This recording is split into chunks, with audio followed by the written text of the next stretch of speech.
Corona ਮਹਾਮਾਰੀ ਨੂੰ ਲੈ ਕੇ ਸੂਬੇ ਦੇ ਵਿੱਚ ਲੋਕਡਾਊਨ ਹੈ ਅਤੇ ਇਹਦੇ ਵਿੱਚ ਵਿਸ਼ੇਸ਼ ਹਦਾਇਤਾਂ ਜਾਰੀ ਕੀਤੀਆਂ ਗਈਆਂ ਨੇ ਕਿ ਕਈ ਚੀਜ਼ਾਂ ਖੁੱਲ ਸਕਦੀਆਂ ਤੇ ਕੀ ਨਹੀਂ। ਇਸ ਵੱਲੋਂ ਕੇਂਦਰ ਸਰਕਾਰ ਵੱਲੋਂ ਇੱਕ ਐਡਵਾਈਜ਼ਰੀ ਜਾਰੀ ਕੀਤੀ ਗਈ ਸੀ ਕਿ 8 ਜੂਨ ਤੋਂ ਬਾਅਦ ਦੇਸ਼ ਭਰ ਦੇ ਵਿੱਚ ਧਾਰਮਿਕ ਜਿਹੜੇ ਸਥਲ ਨੇ ਉਹ ਖੋਲੇ ਜਾ ਸਕਦੇ ਨੇ, ਲੇਕਿਨ 6 ਜੂਨ ਨੂੰ ਘੱਲੂਘਾਰਾ ਦਿਵਸ ਮਨਾਇਆ ਜਾਣਾ ਹੈ। ਇਹਨੂੰ ਲੈ ਕੇ ਪ੍ਰਸ਼ਾਸਨ ਸਿੱਖ ਜਥੇਬੰਦੀਆਂ ਦੇ ਵਿੱਚ ਕਈ ਤਰ੍ਹਾਂ ਦੀਆਂ ਗੱਲਾਂ ਪੈਦਾ ਹੋ ਰਹੀਆਂ ਨੇ ਕਿ ਆਖਿਰਕਾਰ ਕਿਸ ਤਰੀਕੇ ਨਾਲ ਮਨਾਇਆ ਜਾਏ, ਕਿਉਂਕਿ ਹਰ ਸਾਲ ਜਦੋਂ ਮਨਾਇਆ ਜਾਂਦਾ ਹੈ ਤੇ ਦੂਰ ਦਰਾਜੇ ਤੋਂ ਸਿੱਖ ਸੰਗਤ ਸੱਚਖੰਡ ਸ੍ਰੀ ਹਰਿਮੰਦਰ ਸਾਹਿਬ ਪੁੱਜਦੀ ਹੈ।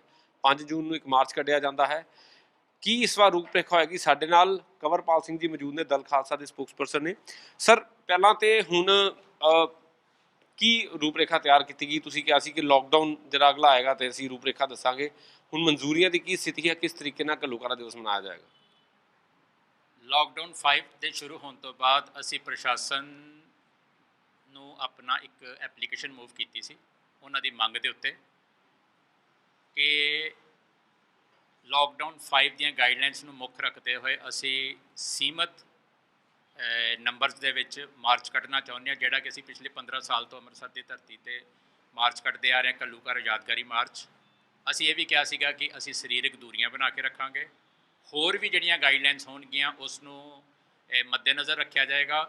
ਜਿਹੜੀ ਗਿਣਤੀ ਹੈ ਅਸੀਂ ਸੀਮਤ ਤੋਂ ਸੀਮਤ ਰੱਖਾਂਗੇ। ਅਸੀਂ ਇਸ ਬਾਰੇ ਆਪਣੀ ਲਿਖਤ ਵੀ ਦਿੱਤੀ ਸੀ ਔਰ ਅਸੀਂ ਇਹ ਵੀ ਕਿਹਾ ਸੀ ਕਿ ਇਹ ਇੱਕ ਐਕਸਟਰਾ ਆਰਡੀਨਰੀ ਸਥਿਤੀ ਪੈਦਾ ਹੋ ਚੁੱਕੀ ਹੈ ਮਹਾਮਾਰੀ ਕਰਕੇ, ਅਤੇ ਇਸ ਨੂੰ ਐਕਸਟਰਾ ਆਰਡੀਨਰੀ ਵਿਲ ਪਾਵਰ ਦੇ ਨਾਲ ਹੀ ਨਜਿੱਠਿਆ ਜਾ ਸਕਦਾ ਹੈ। ਲੇਕਿਨ ਪ੍ਰਸ਼ਾਸਨ ਨੇ ਸਾਨੂੰ ਜਿਹੜਾ ਵਾਪਸੀ ਲਿਖਤੀ ਜਵਾਬ ਦਿੱਤਾ ਹੈ, ਉਹਨਾਂ ਨੇ ਸਾਨੂੰ ਪਰਮਿਸ਼ਨ ਡਿਨਾਈ ਕੀਤੀ ਹੈ। ਪਰਮਿਸ਼ਨ ਨੂੰ ਉਹਨਾਂ ਨੇ ਡਿਨਾਈ ਕਰ ਦਿੱਤਾ, ਮਨਾ ਕਰ ਦਿੱਤਾ ਕਿ ਅਸੀਂ ਮਾਰਚ ਨਹੀਂ ਕੱਢ ਸਕਦੇ, ਔਰ ਉਹਨਾਂ ਨੇ ਇਸ ਮਨਾਹੀ ਦੀ ਜਿਹੜੀ ਦਲੀਲ ਹੈ, ਬੇਸ ਹੈ, ਉਹ ਹੋਮ ਮਿਨਿਸਟਰੀ ਦੇ ਉਹ ਗਾਈਡਲਾਈਨਸ ਦੀ ਦੱਸੇ ਨੇ, ਜਿਹਦੇ ਵਿੱਚ ਕਿਹਾ ਜਾਂਦਾ ਹੈ ਕਿ ਤੁਸੀਂ ਕੋਈ ਵੀ ਧਾਰਮਿਕ, ਸਮਾਜਿਕ, ਸਪੋਰਟਸ, ਕਲਚਰਲ ਗੈਦਰਿੰਗਸ ਨਹੀਂ ਕਰ ਸਕਦੇ, ਨੰਬਰ 1 'ਤੇ। ਦੂਸਰਾ ਇਹ ਕਿਹਾ ਗਿਆ ਕਿ ਕਿਉਂਕਿ ਸਾਰੇ ਧਾਰਮਿਕ ਸਥਾਨ 7 ਜੂਨ ਤੱਕ ਬੰਦ ਨੇ ਸੰਗਤਾਂ ਲਈ, ਇਸ ਕਰਕੇ ਤੁਸੀਂ ਮਾਰਚ ਕੱਢ ਕੇ ਉੱਥੇ ਨਹੀਂ ਜਾ ਸਕਦੇ। ਤੀਸਰਾ ਉਹਨਾਂ ਨੇ ਕਿਹਾ ਕਿ 144 ਲੱਗੀ ਹੋਈ ਹੈ। ਸੋ 144 ਤਾਂ ਇਹਨਾਂ ਦੇ ਆਪਣੀਆਂ ਡਿਸਕ੍ਰਿਸ਼ਨਰੀ ਪਾਵਰਸ ਹੁੰਦੀਆਂ ਨੇ, ਇਹ ਜਦੋਂ ਮਰਜ਼ੀ ਸਪੈਸ਼ਲ ਪਰਮਿਸ਼ਨ ਦੇ ਸਕਦੇ ਨੇ। ਸੋ ਉਹ ਇਹਦੇ ਵਿੱਚ ਇਨਕਲੂਡ ਕਰਨਾ ਮੈਂ ਸਮਝਦਾ ਕਿ ਉਹ ਇੱਕ ਐਕਸਟਰਾ ਜਿਹਾ ਪੁਆਇੰਟ ਹੈ। ਇਸ ਤੋਂ ਸਹਿਮਤ ਹੋ ਜੀ ਜਿਹੜੇ ਤੁਹਾਨੂੰ ਆਦੇਸ਼ ਜਾਰੀ ਕੀਤੇ ਗਏ? ਨਹੀਂ, ਅਸੀਂ ਸਹਿਮਤ ਨਹੀਂ ਹਾਂ, ਕਿਉਂਕਿ ਦੇਖੋ ਪੁਆਇੰਟ ਬੜਾ ਜ਼ਬਰਦਸਤ ਹੈ ਕਿ 7 ਜੂਨ ਤੱਕ ਹੀ ਧਾਰਮਿਕ ਸਥਾਨ ਬੰਦ ਨੇ। ਅਸੀਂ ਤੁਹਾਨੂੰ ਚਿੱਠੀ ਵੀ ਦਿਖਾਉਣਾ ਚਾਹਾਂਗੇ, ਜਿਹੜੀ ਚਿੱਠੀ ਹੈ ਜੀ ਸਰ। ਅਸੀਂ ਕਹਾਂਗੇ 7 ਜੂਨ ਤੱਕ ਨਹੀਂ ਜਿਹੜੇ ਸਮਾਗਮ ਬੰਦ ਨੇ, ਉਹਦੇ ਬਾਰੇ ਕੀ ਕਹੋ? 7 ਜੂਨ ਤੱਕ ਜਿਹੜੇ ਸਮਾਗਮ ਰੋਕੇ, ਧਾਰਮਿਕ ਸਥਾਨਾਂ ਦੇ ਉੱਤੇ ਸੰਗਤਾਂ ਨੂੰ ਜਾਣ ਤੋਂ ਰੋਕਿਆ ਗਿਆ, ਅਸੀਂ ਉਸ ਦੇ ਉੱਤੇ ਸਾਨੂੰ ਮਤਲਬ ਇਤਰਾਜ਼ ਵੀ ਹੈ, ਔਰ ਸਾਨੂੰ ਲੱਗਦਾ ਹੈ ਕਿ ਇਹ ਇੰਟੈਂਸ਼ਨਲੀ ਭਾਰਤ ਸਰਕਾਰ ਨੇ 7 ਜੂਨ ਤੱਕ ਸੀਮਾ ਰੱਖੀ ਹੈ, ਸਮਾਂ ਰੱਖਿਆ ਹੈ, ਕਿਉਂਕਿ ਇਹ ਕਰੋਨਾ ਨਾ ਤਾਂ 7 ਜੂਨ ਨੂੰ ਖਤਮ ਹੋ ਜਾਣਾ, ਨਾ 8 ਨੂੰ ਖਤਮ ਹੋ ਜਾਣਾ, ਨਾ 9 ਨੂੰ ਖਤਮ ਹੋ ਜਾਣਾ। ਤੇ ਜੋ ਸਥਿਤੀ ਕਰੋਨਾ ਦੀ 5 ਨੂੰ ਹੈ, ਉਹ 8 ਨੂੰ ਵੀ ਰਹਿਣੀ ਹੈ ਤੇ 9 ਨੂੰ ਵੀ ਰਹਿਣੀ ਹੈ। ਸੋ 7 ਹੀ ਕਿਉਂ, 5 ਨੂੰ ਵੀ ਤੇ ਧਾਰਮਿਕ ਸਥਾਨ ਖੋਲ੍ਹੇ ਜਾ ਸਕਦੇ ਸੀ।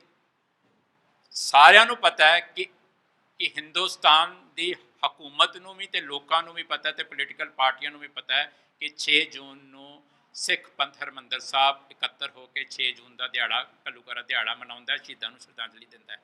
ਮੈਂ ਸਮਝਦਾ ਕਿ ਭਾਰਤ ਸਰਕਾਰ ਨੇ ਇਹ ਫੈਸਲਾ ਪੰਜਾਬ ਸਰਕਾਰ ਦੇ ਨਾਲ ਮਿਲ ਕੇ ਲਿਆ। ਪੰਜਾਬ ਸਰਕਾਰ ਦੀ ਐਡਵਾਈਜ਼ਰੀ ਵੀ ਗਈ ਹੋਏਗੀ ਕਿ ਧਾਰਮਿਕ ਸਥਾਨ 6 ਜੂਨ ਤੋਂ ਬਾਅਦ ਹੀ ਖੋਲ੍ਹੇ ਜਾਣ, ਕਿਉਂਕਿ ਇਹਨਾਂ ਦੇ ਮਨਾਂ ਦੇ ਵਿੱਚ ਜਿਹੜਾ 6 ਜੂਨ ਦਾ ਇੱਕ ਖੌਫ ਹਮੇਸ਼ਾ ਹੀ ਰਹਿੰਦਾ। ਸੋ ਇਹ ਜਾਣ ਕੇ ਇੱਕ ਦਿਨ ਅੱਗੇ ਵਧਾਇਆ ਗਿਆ, ਔਰ ਗਿਆਨੀ ਹਰਪ੍ਰੀਤ ਸਿੰਘ ਜਿਹੜੇ ਸ਼੍ਰੋਮਣੀ ਕਮੇਟੀ ਦੇ ਅਪੁਆਇੰਟਡ ਅਕਾਲ ਤਖਤ ਦੇ ਜਥੇਦਾਰ ਨੇ, ਉਹਨਾਂ ਨੇ ਇਸ ਪੁਆਇੰਟ ਨੂੰ ਇਗਨੋਰ ਕੀਤਾ, ਅਣਗਹਿਲੀਆਂ ਕੀਤਾ। ਇਹ ਬਹੁਤ ਵੱਡਾ ਉਹਨਾਂ ਦਾ ਇੱਕ ਫੇਲੀਅਰ ਹੈ। ਉਹਨਾਂ ਨੂੰ ਇਹਦਾ ਨੋਟਿਸ ਲੈਣਾ ਚਾਹੀਦਾ ਸੀ। ਇਹ ਨੋਟੀਫਿਕੇਸ਼ਨ ਹੈ ਸਰਕਾਰ ਦਾ, ਉਹਨਾਂ ਨੂੰ ਇਹ ਗੱਲ ਚੀਫ ਮਿਨਿਸਟਰ ਤੇ ਪ੍ਰਾਈਮ ਮਿਨਿਸਟਰ ਤੱਕ ਗੱਲ ਪਹੁੰਚਦੀ ਕਰਨੀ ਚਾਹੀਦੀ ਸੀ ਕਿ 6 ਜੂਨ ਨੂੰ ਸੀਮਤ ਸੰਗਤ ਦੇ ਨਾਲ ਤੇ ਫਿਜ਼ੀਕਲ ਡਿਸਟੈਂਸਿੰਗ ਦਾ ਖਿਆਲ ਰੱਖਦੇ ਹੋਏ ਅਸੀਂ ਇੱਥੇ ਅਕਾਲ ਤਖਤ ਤੇ ਸ਼ਹੀਦੀ ਦਿਹਾੜਾ ਮਨਾਉਂਦੇ ਆ ਰਹੇ ਹਾਂ ਤੇ ਹੁਣ ਵੀ ਮਨਾਉਣਾ ਹੈ। ਉਹਨਾਂ ਨੇ ਕਿਹਾ ਕਿ ਉਹਨਾਂ ਨੇ ਤੇ ਪਹਿਲਾਂ ਹੀ ਕਹਿਤਾ ਕਿ ਸੰਗਤ ਜਿਹੜੀ ਆਪਣੇ ਘਰ ਬਹਿ ਕੇ ਅਰਦਾਸਾਂ ਕਰਨ। ਨਹੀਂ, ਸੰਗਤ ਤਾਂ ਪਹਿਲਾਂ ਵੀ ਘਰ ਬਹਿ ਕੇ ਅਰਦਾਸਾਂ ਕਰਦੀ ਸੀ। ਜਦੋਂ ਅਸੀਂ 6 ਜੂਨ ਨੂੰ ਜਾਂਦੇ ਹਾਂ ਨਾ ਅਕਾਲ ਤਖਤ ਤੇ, ਉਦੋਂ ਘਰੋਂ ਅਰਦਾਸ ਕਰਕੇ ਜਾਂਦੇ ਹਾਂ।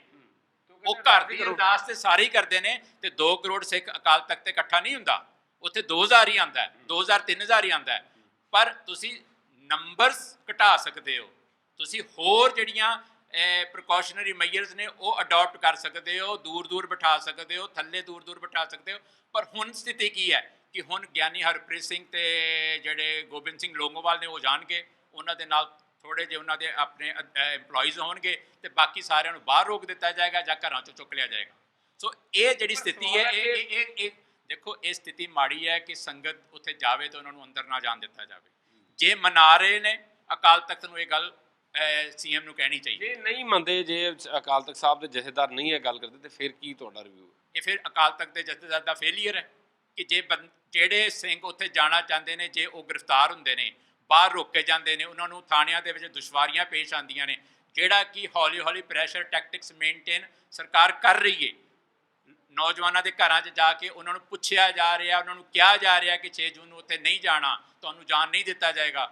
ਇਹ ਪ੍ਰੈਸ਼ਰ ਟੈਕਟਿਕਸ ਕੰਮ ਜੇ ਉਹ ਕਰ ਰਹੇ ਨੇ ਤੇ ਇਹ ਅਕਾਲ ਤਖਤ ਦੇ ਜਥੇਦਾਰ ਦੀ ਇੰਸਟੀਟਿਊਸ਼ਨ ਦੀ ਫੇਲੀਅਰ ਹੈ। ਸਾਨੂੰ ਇਹ ਗੱਲ ਉੱਥੋਂ ਤੱਕ ਪਹੁੰਚਦੀ ਕਰਨੀ ਚਾਹੀਦੀ ਹੈ। ਜਿੱਥੋਂ ਤੱਕ ਦੇਖੋ ਸਾਡਾ ਪ੍ਰਸ਼ਾਸਨ ਦੀ ਗੱਲ ਕਰਦੇ ਹਾਂ ਆਪਾਂ, ਮੇਰਾ ਸਵਾਲ ਹੈ ਪ੍ਰਸ਼ਾਸਨ ਦੀ ਗੱਲ ਆਪਾਂ ਕੰਵਰਪਾਲ ਜੀ ਕਰਦੇ ਹਾਂ, ਪਰ ਕਈ ਵਾਰ ਤੁਹਾਡਾ ਆਪਾਂ ਇੰਟਰਵਿਊ ਸੁਣਿਆ ਜਾਂ ਕੀਤਾ ਵੀ ਹੈ, ਤੁਸੀਂ ਹਰ ਵਾਰ ਕਹਿੰਦੇ ਹੋ ਕਿ ਅਸੀਂ ਸੰਵਿਧਾਨ ਨੂੰ ਨਹੀਂ ਮੰਨਦੇ, ਭਾਰਤ ਦਾ ਸੰਵਿਧਾਨ ਅਸੀਂ ਨਹੀਂ ਮੰਨਦੇ, ਪਰ ਹੁਣ ਤੁਸੀਂ ਅੱਜ ਇਸ ਚਿੱਠੀ ਨੂੰ ਲੈ ਕੇ ਭਾਰਤ ਦੇ ਸੰਵਿਧਾਨ ਨੂੰ ਵੀ ਮੰਨ ਰਹੇ ਹੋ, ਉਹਨਾਂ ਦੀ ਗਾਈਡਲਾਈਨਸ ਨੂੰ ਵੀ ਮੰਨ ਰਹੇ ਹੋ। ਇਹ ਸੰਵਿਧਾਨ ਦੀਆਂ ਗਾਈਡਲਾਈਨਸ ਤੇ ਨਹੀਂ ਹੈ, ਜੋ ਵੀ ਆਦੇਸ਼ ਤੇ ਸਰਕਾਰ ਦੇ ਹੀ ਨਾ, ਸਰਕਾਰ ਤੇ ਸੰਵਿਧਾਨ ਵੀ, ਸਰਕਾਰ ਵੀ ਸੰਵਿਧਾਨ ਨਾਲ ਹੀ ਚੱਲ ਰਹੀ ਨਾ।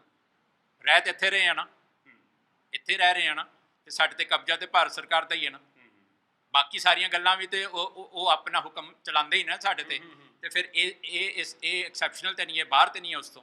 ਬਾਕੀ ਗੱਲਾਂ ਵੀ ਤੇ ਉਹ ਸਾਡੇ ਤੇ ਹੁਕਮ ਚਲਾਉਂਦੇ ਹੀ ਨੇ ਨਾ, ਇੰਪੋਜ਼ ਕਰਦੇ ਹੀ ਨੇ ਨਾ। ਇਹ ਵੀ ਉਹ ਇੰਪੋਜ਼ ਹੀ ਕਰ ਰਹੇ ਨੇ, ਇੰਪੋਜ਼ ਕਰ ਰਹੇ, ਇਹ ਸਾਡੇ ਤੇ ਇੰਪੋਜ਼ ਹੀ ਕਰ ਰਹੇ ਨੇ। ਅਸੀਂ ਮਤਲਬ ਦੇਖੋ, ਤੁਸੀਂ ਇਹ ਗੱਲ ਕਲੀਅਰ ਹੈ ਕਿ ਅਸੀਂ ਕੋਈ ਵੀ ਐਸਾ ਇੰਪ੍ਰੈਸ਼ਨ ਨਹੀਂ ਦੇਣਾ ਚਾਹੁੰਦੇ ਜਿਹੜਾ ਲੋਕਾਂ 'ਚ ਇਹ ਜਾਵੇ ਕਿ ਅਸੀਂ ਗੈਰ ਜ਼ਿੰਮੇਵਾਰ ਹਾਂ। ਕੋਈ ਵੀ ਇੱਦਾਂ ਦਾ ਇੰਪ੍ਰੈਸ਼ਨ ਨਹੀਂ ਦੇਣਾ ਚਾਹੁੰਦੇ ਕਿ ਲੋਕਾਂ ਨੂੰ ਲੱਗੇ ਕਿ ਸਾਡੀ ਹੈਲਥ ਦੀ ਇਹ ਪਰਵਾਹ ਨਹੀਂ ਕਰਦੇ ਔਰ ਆਪਣੀ ਗੱਲ ਤੇ ਅੜੇ ਹੋਏ ਨੇ। ਇਕੱਲਾ ਇੱਕੋ ਮਾਰਚ ਨਾਲ ਹੀ ਹੈ, ਉਹ ਬਹੁਤ ਜ਼ਿਆਦਾ ਵੇਲਣਾ ਹੋ ਰਹੀ ਹੈ। ਤੁਸੀਂ ਥੱਲੇ ਚਲੇ ਜਾਓ, ਆਪਣਾ ਆਫਿਸ ਦੇ ਬਾਹਰ ਹੀ ਬਹੁਤ ਸਾਰੀ ਰੇਹੜੀਆਂ ਲੱਗ ਰਹੀਆਂ, ਬਹੁਤ ਸਾਰੀ ਦੁਕਾਨਾਂ ਖੁੱਲ ਰਹੀਆਂ, ਰਿਸ਼ਵਤਾਂ ਲੈ ਕੇ ਦੁਕਾਨਾਂ ਖੁੱਲ ਰਹੀਆਂ, ਕਈ ਤਰ੍ਹਾਂ ਦੇ ਮਾਮਲੇ ਸਾਹਮਣੇ ਆ ਰਹੇ, ਸ਼ਿਕਾਇਤਾਂ ਸਾਹਮਣੇ ਆ ਰਹੀਆਂ, ਪੁਲਿਸ ਪਰਚੇ ਦਰਜ ਕਰਦੀ ਪਈ ਹੈ। ਉਹ ਅਵੇਲਣਾ ਨਹੀਂ।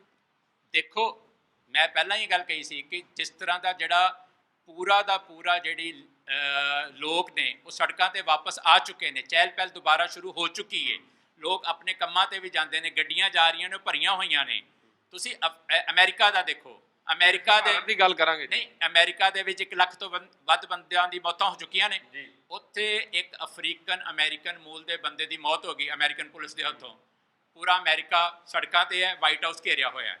ਤੁਸੀਂ UK ਚਲੇ ਜਾਓ, ਚਲੋ UK ਦੇ ਵਿੱਚ ਮੌਤਾਂ ਇੱਥੋਂ ਨਾਲੋਂ ਵੱਧ ਨੇ। ਉੱਥੇ ਲੰਡਨ ਅਥਾਰਟੀਜ਼ ਨੇ ਸਿੱਖ ਫੈਡਰੇਸ਼ਨ ਨੂੰ ਇਹ ਇਜਾਜ਼ਤ ਦੇ ਦਿੱਤੀ ਹੈ ਕਿ ਉਹ ਸੰਡੇ 7 ਜੂਨ ਨੂੰ 6 ਜੂਨ ਦਾ ਜਿਹੜਾ ਹਰ ਸਾਲ ਮਾਰਚ ਆ ਉਹ ਕੱਢ ਸਕਦੇ ਨੇ। ਉੱਥੇ ਉਹਨਾਂ ਨੂੰ ਇਜਾਜ਼ਤ ਹੈ। ਸਰਕਾਰ ਨੂੰ ਕਿਉਂ ਨਹੀਂ? ਕਾਰਨ ਕੀ ਹੈ? ਸਿੱਖਾਂ ਦੇ ਕਿਉਂ, ਭਾਰਤ ਸਰਕਾਰ ਨੂੰ ਕਿਉਂ ਇਹ ਲੱਗਦਾ ਹੈ ਕਿ ਜਿਹੜਾ ਇਹ ਮਾਰਚ ਹੈ, ਜਿਹੜਾ ਇਹ ਦਿਨ ਹੈ, ਇਹ ਸਾਡੇ ਖਿਲਾਫ ਹੈ? ਕਿਉਂਕਿ ਕਾਰਾ ਉਹਨਾਂ ਨੇ ਵਰਤਾਇਆ। ਤੁਸੀਂ ਪੁਆਇੰਟ ਸਮਝੋ, ਲੰਡਨ ਤੇ ਅਮਰੀਕਾ ਤੇ ਦੂਸਰੀਆਂ ਧਰਤੀਆਂ ਦਾ ਇਹ ਫਰਕ ਹੈ ਕਿ ਇੱਥੇ ਇਹਨਾਂ ਨੂੰ ਲੱਗਦਾ ਹੈ ਕਿ ਜਦੋਂ ਸਿੱਖ ਇਕੱਠੇ ਹੋਣਗੇ ਤੇ ਉਹਨਾਂ ਦਾ ਗੁੱਸਾ, ਉਹਨਾਂ ਦਾ ਸਾਰਾ ਕੇਂਦਰ ਦਿੱਲੀ ਹੋਏਗਾ। 5 ਜੂਨ ਨੂੰ ਤੁਸੀਂ ਹੁਣ ਮਾਰਚ ਕੱਢੋ। ਦਿੱਲੀ ਨੂੰ ਇਹ ਮੌਕਾ ਮਿਲਿਆ ਕਿ ਉਹ ਸਾਨੂੰ ਕੋਲੋਂ ਇਸ ਦਿਨ ਨੂੰ ਮਨਾਉਣ ਦਾ ਜਿਹੜਾ ਮੌਕਾ ਮਿਲ ਰਿਹਾ ਸੀ ਉਹ ਖੋਇਆ। 5 ਜੂਨ ਨੂੰ ਮਾਰਚ ਕੱਢਿਆ ਜਾਏਗਾ? ਨਹੀਂ, ਅਸੀਂ ਮਾਰਚ ਨਹੀਂ ਕੱਢ ਰਹੇ ਕਿਉਂਕਿ ਮਾਰਚ ਦੀ ਆਪਸ਼ਨ ਉਹਨਾਂ ਨੇ ਛੱਡੀ ਨਹੀਂ ਸਾਡੇ ਕੋਲ। ਉਹਨਾਂ ਨੇ ਕਿਹਾ ਮਾਰਚ ਦੀ ਪਾਬੰਦੀ ਨਹੀਂ ਹੈ। ਮੈਂ ਪਹਿਲਾਂ ਕਿਹਾ ਸੀ ਅਸੀਂ ਕੋਈ ਵੀ ਇੱਦਾਂ ਇੰਪ੍ਰੈਸ਼ਨ ਨਹੀਂ ਦੇਣਾ ਚਾਹੁੰਦੇ ਜਿਹਦੇ ਨਾਲ ਸਾਨੂੰ ਇਹ ਕਿਹਾ ਜਾਵੇ ਕਿ ਅਸੀਂ ਲੋਕਾਂ ਦੀ ਹੈਲਥ ਦੀ ਪਰਵਾਹ ਨਹੀਂ ਕਰਦੇ ਜਾਂ ਅਸੀਂ ਗੈਰ ਜ਼ਿੰਮੇਵਾਰ ਹਾਂ। 6 ਜੂਨ ਅਸੀਂ ਮਾਰਚ ਨਹੀਂ ਕੱਢ ਰਹੇ, ਪਰ ਅਸੀਂ 5 ਤਰੀਕ ਨੂੰ ਸ਼ਾਮੀ 5 ਵਜੇ ਸਾਡੇ ਜਥੇਬੰਦੀ ਦੇ 5 ਸੀਨੀਅਰ ਸਿੰਘ ਹਰਪਾਲ ਸਿੰਘ ਚੀਮਾ ਦੀ ਅਗਵਾਈ ਹੇਠ ਦਰਬਾਰ ਸਾਹਿਬ ਜਾਣਗੇ। ਉੱਥੇ ਅਸੀਂ ਨਤਮਸਤਕ ਹੋਵਾਂਗੇ ਤੇ ਸ਼ਹੀਦਾਂ ਨੂੰ ਸ਼ਰਧਾਂਜਲੀ ਦਿਆਂਗੇ। 6 ਜੂਨ ਨੂੰ ਬੰਦ ਦੀ ਕਾਲ ਦਿੱਤੀ ਜਾਂਦੀ ਹੈ, ਬੰਦ ਹੋਏਗਾ ਜੀ? ਨਹੀਂ, ਅਸੀਂ ਇਸ ਵਾਰ ਬੰਦ ਦਾ ਸੱਦਾ ਨਹੀਂ ਦੇ ਰਹੇ ਕਿਉਂਕਿ ਲੋਕ ਆਰਥਿਕ ਤੌਰ ਤੇ ਟੁੱਟੇ ਪਏ ਨੇ, ਦੁਸ਼ਵਾਰੀਆਂ ਸਹਿ ਰਹੇ ਨੇ। ਅਸੀਂ ਲੋਕਾਂ ਦੇ ਨਾਲ ਵੀ ਇਸ ਬਾਰੇ ਉਹਨਾਂ ਕੋਲ ਵੀ ਫੀਡਬੈਕ ਲਈਏ। ਔਰ ਦੂਸਰੀ ਗੱਲ ਹੈਗੀ ਹੈ ਕਿ ਜਿਹੜਾ ਲਾਕਡਾਊਨ ਆਲਰੇਡੀ ਚੱਲ ਰਿਹਾ ਹੈ ਔਰ ਬੇਤਰਤੀਬ ਤੇ ਬੇਟਾਈਮ ਬਾਜ਼ਾਰ ਖੁੱਲ ਰਹੇ ਨੇ। 6 ਜੂਨ ਨੂੰ ਤੁਸੀਂ ਉੱਥੇ ਜਾਓਗੇ ਜੀ? ਜੀ ਬਿਲਕੁਲ ਜਾਵਾਂਗੇ। ਕਿੰਨੇ ਸਿੰਘ ਜਾਣਗੇ ਜੀ? ਇਹ ਸਾਰਿਆਂ ਦੀ ਆਪਣੀ ਆਪਣੀ ਸ਼ਰਧਾ ਹੈ। ਹਰ ਇੱਕ ਦਾ ਆਪਣਾ ਫਰਜ਼ ਤੇ ਆਪਣੀ ਜ਼ਿੰਮੇਵਾਰੀ ਸ਼ਹੀਦਾਂ ਪ੍ਰਤੀ। ਜਿਹੜਾ ਜਾਣਾ ਚਾਹੇਗਾ ਉਹ ਜਾਏਗਾ, ਪਰ ਪਾਰਟੀ ਦਾ ਪ੍ਰੋਗਰਾਮ 5 ਤਰੀਕ ਸ਼ਾਮ ਨੂੰ 5 ਵਜੇ ਸਿਰਫ 5 ਸਿੰਘਾਂ ਦਾ। ਸ਼ੁਕਰੀਆ ਜੀ। ਤੋਂ ਸੋ ਇਹ ਸੀ ਕੰਵਰਪਾਲ ਸਿੰਘ ਜੀ ਜਿਨ੍ਹਾਂ ਨਾਲ ਅਸੀਂ ਗੱਲ ਕੀਤੀ ਤੇ ਉਹਨਾਂ ਨੇ ਆਪਣੀ ਰੂਪਰੇਖਾ ਦੱਸੀ ਹੈ ਕਿ ਕਿਸ ਤਰੀਕੇ ਦੇ ਨਾਲ 5 ਜੂਨ ਨੂੰ ਜਿਹੜਾ ਮਾਰਚ ਨਿਕਾਲਿਆ ਜਾਂਦਾ ਹੈ ਉਹ ਅਤੇ 6 ਜੂਨ ਨੂੰ ਜਿਹੜਾ ਸਮਾਗਮ ਹੋਣ ਜਾ ਰਿਹਾ ਉਹਦੇ ਵਿੱਚ ਕਿਸ ਤਰੀਕੇ ਨਾਲ ਸ਼ਿਰਕਤ ਕੀਤੀ ਜਾਏਗੀ। ਨਾਲ ਹੀ ਉਹਨਾਂ ਨੇ ਆਖਿਆ ਹੈ ਕਿ ਜੋ ਐਡਮਿਨਿਸਟ੍ਰੇਸ਼ਨ ਦੀ ਗਾਈਡਲਾਈਨਸ ਨੇ ਜਾਂ ਜੋ ਵੀ ਉਹਨਾਂ ਨੇ ਆਦੇਸ਼ ਦਿੱਤੇ ਨੇ ਉਹਨਾਂ ਪਾਲਣ ਕੀਤਾ ਜਾਏਗਾ, ਕਿਉਂਕਿ ਉਹਨਾਂ ਵੱਲੋਂ ਇਸ ਤਰ੍ਹਾਂ ਦਾ ਕੋਈ ਸੰਦੇਸ਼ ਨਹੀਂ ਦਿੱਤਾ ਜਾਏਗਾ ਜਿਹਦੇ ਨਾਲ ਕਿ ਲੋਕ ਇਹ ਸਮਝਣ ਕਿ ਉਹ ਕਿਸੇ ਦੀ ਸਿਹਤ ਨਾਲ ਖਿਲਵਾੜ ਕਰ ਰਹੇ ਨੇ।